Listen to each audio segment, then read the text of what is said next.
हाथी आसुचंदी राति रे आ दिन रे भी हाथी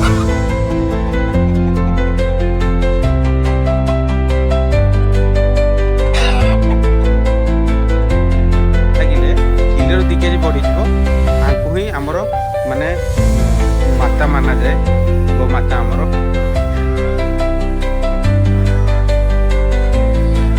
बेंगला हो।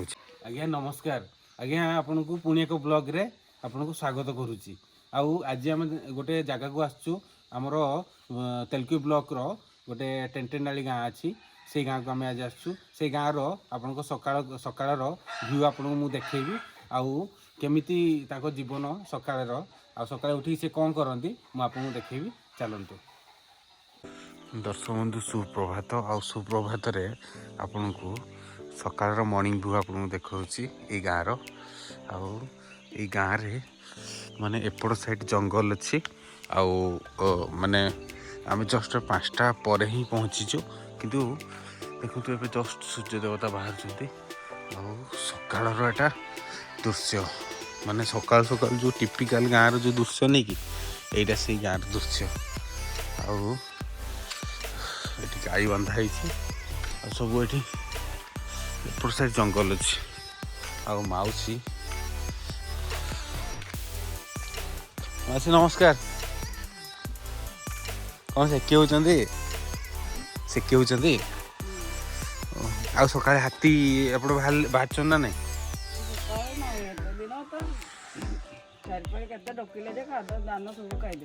खाईदेले ए सब काटी नहीं बोधे धान सब काटी नहीं आउ माउसी एठी बसचंदी आउ एटा तांको घर देखंतु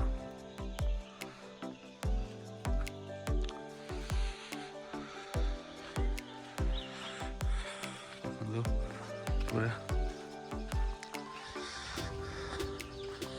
बहुत किसी माने ये गाँव रे सकाल सकाल आप दृश्य देखु कि माने पूरा पत्थर जगह माने पूरा आम तलू आस पूरा पत्थर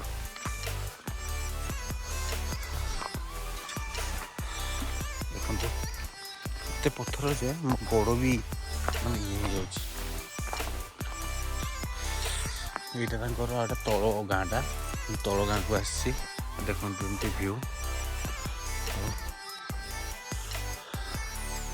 पूरा टिपिकल गाँ घर देखुन पूरा माने केमिति पेंटिंग है पूरा सफा सब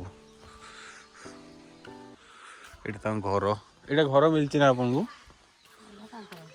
आपन घर मिलनी मौसी घर भी मिलनी एटा को गाँ टेंटेनाली को पंचायत जाए एटा पड़ांग पड़ांग पंचायत जाए आउ मौसी को घर भी मिलनी एठी आउ एठी मौसी मौसी कौन करछंती एठी जंगल छतु ए माछ ओहो माछ एटा एक्चुअली माछ माछ सुखा ही नहीं सुखा हां माछ सुखा पई एटा कोन कोन दिया एक्चुअली हां एटा बांस रे बने जति चचड़ा करे ओहो माने केते कुहुडी आपण निजे भी देखुथु माने बहुत कुहुडी पूरा एते कुहुडी माने आम तलू उपरक आसा बहुत टाइम लगे मोटरसाइकेल धरी आउसी कौटू पानी आनी पानी कौटू आनी आप चुआरू नलकूर पानी नलकूर मौसी ए पानी आनुंट आउ पानी आनिकी भात बसैबे आउ देखंतु एमिति सकाळ दृश्य भाई जने अच्छी भाई हाथी केतले आसंती हाथी केतले आसंती 10 राति 10 तारे हाथी आसिले आप सबुदिन जगिते धान बाड़ी को जाती आउ भाई जहाँ कहते हाथी आसुचंती राति रे आ दिन रे भी हाथी आसुचंती राति धान केतले काटुचंती आपण सकाळे 8 भाई तांकर एबे बोधे धार करचंदी बोधे हाँ धार करचंदी कोन बोधे काठ फाठ हाणिबे ଆଉ ଦେଖନ୍ତୁ ଏମିତି ତାଙ୍କ ଘର ଏଠି ଅଛି। ଆଉ ଏଠି ଚାଉଳ ବୋଧେ ଭାତ ହବ ବୋଧେ ଏବେ ରୋଷେଇ। ମାଉସୀ ଭାତ ବୋଧେ ରୋଷେଇ ହବ। ଭାତ ରୋଷେଇ ହବ। ତାଙ୍କର ଚୁଲି ଏଠି ଜଳୁଛି। ଆଉ ଘର ତ ଆପଣଙ୍କୁ ମିଳିଛି। ଘର ମିଳିଛି ନା ନାଇଁ? ମିଳିଛି। ଆଉ ବିଜୁଳି ଏଠି ଆସିଛି ନା ନାଇଁ ଭାଇ? ବିଜୁଳି ଏଠି ଆସିଛି? ଆସିନାହାନ୍ତି। ସୋଲାର ବି ନାହିଁ? ଆସିଛି। ବିଜୁଳି ମାନେ ତାର ଆସିନି ନା? ଜଳୁଛି ସୋଲାର? ଜଳୁଛି। ଦେଖନ୍ତୁ ଏତେ ପାହାଡ଼ ଉପରେ ଭାଇମାନେ ସବୁ ରହୁଛନ୍ତି। ଆଉ ଏତେ କଷ୍ଟରେ ସେ ଜୀବନଯାପନ କରୁଛନ୍ତି। କିନ୍ତୁ ମାନେ ସକାଳୁ ସକାଳୁ ତାଙ୍କର ଏବେ ଭାତ ବସେଇକି ଯିବେ। ମାନେ ଭାତ ବସେଇ ସାରିକି ଖାଇକି ମାନେ ଭାତ ନେଇକି ଯିବେ ଧାନ ବିଲରେ।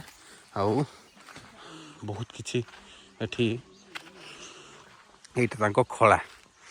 ଏଇ ଖଳାରେ ସିଏ ଧାନ ତାଙ୍କ ରଖିଛନ୍ତି। ଆଉ ଧାନ ବି ଏବେ ମାନେ ବୋଧେ ବେଙ୍ଗଳା କରିନାହାନ୍ତି। ଏଇଟା ତାଙ୍କ ବେଙ୍ଗଳା କରିବା ପାଇଁ ଏଇଟା ଜାଗା। ଦେଖନ୍ତୁ ଏଇଠି ଏମିତି ଆମର ଭାଇ ଏମିତି ବେଙ୍ଗଳା କରୁଛନ୍ତି। ଆଉ ଆମ ଓଡ଼ିଶାର ଆଜ୍ଞା ଗର୍ବ ଏଟା। ଆମ ଓଡ଼ିଶାର ଗର୍ବ। ଦେଖନ୍ତୁ କେମିତି ମାନେ ଆଜି ବି ସେଇ ପୁରୁଣା କାଳର ଯେମିତି ବେଙ୍ଗଳା ହେଉଛି ଭାଇ ସେମିତି ବେଙ୍ଗଳା କରୁଛନ୍ତି। ଦେଖନ୍ତୁ ମାନେ ପୁରା ଧାନ ଏଠି ପୁରା ତଳେ ପୁରା ମାନେ ଖତମ ହେଇଗଲାଣି ବୋଧେ ଧାନ। ମାନେ କେତେ ଥର ଘୁରିବେ ଇଏ? 3 ଥର। ଆଉ ସେଇ ମଝିରେ କ'ଣ କୁହନ୍ତି?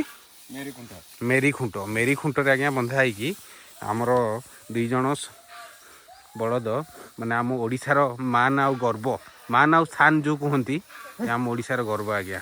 ଦେଖନ୍ତୁ ଆମ ଦେଶୀ ଟ୍ରାକ୍ଟର, ଏମିତି ଦେଶୀ ଟ୍ରାକ୍ଟର। ଆଉ ଏମିତି ସବୁ ପୁରା ଜଙ୍ଗଲ ମଝିରେ ଏମିତି ଆମ ଦେଶୀ ଟ୍ରାକ୍ଟର ଚାଲିଛି ବିନା ପେଟ୍ରୋଲରେ। କିନ୍ତୁ ଆମର ଇଏ ମା ମାନନ୍ତି। ଆମ ବଳଦକୁ ଆମେ ମା ମାନୁ। ଆଉ ଆମ ମା ଆମକୁ କେତେ ମାନେ ଧାନ ଦିଅନ୍ତି ବର୍ଷକୁ। ତାଙ୍କ ଗୋଡ଼ରେ ମାଡ଼ି ମାଡ଼ି ଆମ ମା ଆମକୁ ଧାନ ଦିଅନ୍ତି। ଆଉ ଇଏ ଆମ ପାଇଁ ଲକ୍ଷ୍ମୀ ଆଜ୍ଞା ନା? ଲକ୍ଷ୍ମୀ। ଆଉ ଆଙ୍କ ପାଇଁ ଆମ ପେଟକୁ ଦାନା ଟିକେ ଆସେ ଆଜ୍ଞା। ଆଉ ଆମକୁ ସୁରକ୍ଷା ରଖିବା ଆମର ଦାୟିତ୍ୱ। ଆଉ ଆମେ ତାଙ୍କୁ ସୁରକ୍ଷା ରଖିବୁ। ଦେଖନ୍ତୁ ଆଙ୍କ ପାଦ ଲାଗିଲେ ଧାନ କିଲେରୁ 2 କେଜି ବଢ଼ିଯିବ ନା? ଆଙ୍କ ଧାନ ମାନେ ପାଦ ଲାଗିଲେ କିଲେରୁ 2 କେଜି ବଢ଼ିଯିବ। ଆଙ୍କୁ ହିଁ ଆମର ମାନେ ମାତା ମାନାଯାଏ, ଗୋମାତା ଆମର। ଦେଖନ୍ତୁ କେମିତି ବେଙ୍ଗଳା ହେଉଛି। ସକାଳର ଅକ୍ସିଜେନ୍ ଆପଣଙ୍କୁ ଯଦି ମାନେ ଭଲ ଲାଗେ, ଆପଣ ସକାଳେ ଉଠିକି ମର୍ଣ୍ଣିଂ ୱାକ୍ରେ ଯାଆନ୍ତି। କିନ୍ତୁ ଏଠି ଆମର ଜଙ୍ଗଲ ପାହାଡ଼, ଆମର ହାତୀ ଫାତୀ ଆସନ୍ତି ଆଜ୍ଞା। ଆମେ ଯାଇପାରୁନି। କିନ୍ତୁ ଆମେ ମାନେ ଗାଁକୁ ଆସିଛୁ ଏବେ। ସେଇ ଗାଁରେ ସକାଳର ମର୍ଣ୍ଣିଂକୁ ଆପଣ ଦେଖାଉଛୁ। ଆଉ ଆମକୁ ଏତେ ଜଙ୍ଗଲ ଭିତରେ ଆସିକି କେତେ ଭୟ ଲାଗିଲା, ବହୁତ ଆଜ୍ଞା ଭୟ ଲାଗିଛି। ଆଉ ଦେଖନ୍ତୁ ମାନେ କେତେ ସକାଳୁ ସେ ରୋଷେଇ କରୁଛନ୍ତି, ତାପରେ ସେ ଖାଇକି କାମକୁ ଯିବେ ଆଜ୍ଞା। ମଉସା ଏଇଟା ଆପଣଙ୍କ ଖଳା? ମଉସାଙ୍କ ଖଳା ଇଏ। ଆଉ ଟିକେ ଆସନ୍ତୁ ମଉସା, ମୁଁ ଏଠି ଆସିଛି। ବେଙ୍ଗଳା ଆକ୍ଚୁଆଲି କରିନାହାନ୍ତି ଆପଣ?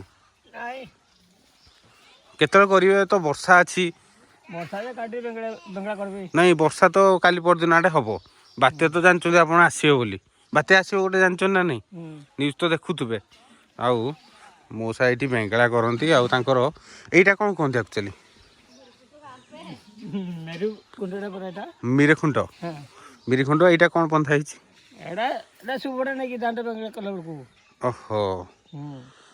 ଏଇଟା ସବୁ ବାନ୍ଧିଛନ୍ତି ଏଠି ମିରି ଖୁଣ୍ଟ ଏଇଟା କୁହନ୍ତି ଏଇଥିରେ ଗାଈ ବାନ୍ଧା ହେଇକି ବେଙ୍ଗଳା କରାଯାଏ ଦେଖନ୍ତୁ। ଆଉ ମଉସା ଆପଣ ମାନେ ନିଜେ ଧାନ କାଟିକି ଏତେ ଦୂରରୁ ଶଗଡ଼ ଗାଡ଼ିରେ ଆଣନ୍ତି? ବୋହିକି ଆଣନ୍ତି, ଶଗଡ଼ ଗାଡ଼ି ନାହିଁ? ଶଗଡ଼ ଆଣିକି ନିଜେ ବେଙ୍ଗଳା କରିକି ପୁଣି ପେସେଇ ତ କୋଉଠି ନିଅନ୍ତି ଢେଙ୍କି କୁଟା? ମେସିନ୍ ଅଛି ଏମିତି କିଛି ଇଏ ଦେଖନ୍ତୁ। ଏମିତି ସିଏ ବହୁତ କଷ୍ଟରେ ମାନେ ଟାଣି ଟାଣି ଆଣିକି ଧାନ ଏଠି ପକାନ୍ତି ଆଉ ଏଠି ବେଙ୍ଗଳା କରନ୍ତି। ଦେଖନ୍ତୁ କେମିତି ସୁନ୍ଦର ଫୁଲ ହେଇଛି ଆଉ ଏଇ ଗାଁଟା ପୁରା ବହୁତ ସୁନ୍ଦର ମାନେ ପାହାଡ଼ ଉପରେ ହେଇଛି ଦେଖନ୍ତୁ ପୁରା। ଆଜ୍ଞା ବ୍ଲଗ୍ଟା ଯଦି ଆପଣଙ୍କୁ ପସନ୍ଦ ଲାଗିଲା ଆପଣ ଲାଇକ୍ ସେୟାର କମେଣ୍ଟ ଆଉ ସବସ୍କ୍ରାଇବ୍ କରିଦେବେ। ଆଉ ଦେଖିକି ଟିକେ ଆଉ ନୂଆ ଆଜ୍ଞା କରୁଛି ଆଜ୍ଞା ଆଉ ମୁଁ କ'ଣ କରିବି ଆଜ୍ଞା, ଗରିବ ଲୋକ ଟିକେ ସବସ୍କ୍ରାଇବ୍ କରିଦେବେ ଆଉ।